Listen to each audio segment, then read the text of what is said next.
श्री स्वामी समर्थ. जय जय स्वामी समर्थ. मित्रांनो, आज आपण स्वामींची प्रचिती असणारी गोष्ट पाहणार आहोत. जेव्हा एखादा भक्त जर स्वामींवरती पूर्ण विश्वास ठेवत असेल तर स्वामी त्या भक्ताला कधीच नाराज करत नाहीत. तर ती आपण पाहणार आहोत ही कथा. एका आईचं एकुलतं एक लेकरू आजारी पडलं होतं. डॉक्टरांनी हात टेकले होते.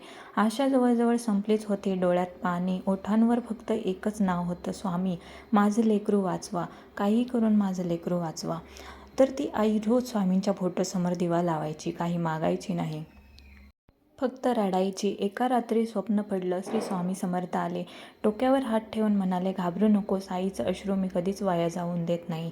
आणि दुसऱ्या दिवसापासूनच लेकराची तब्येत सुधारू लागली. डॉक्टरही चकित झाले. आईला तेव्हा उमगलं, जिथे शब्द थांबतात तिथे स्वामींची कृपा सुरू होते.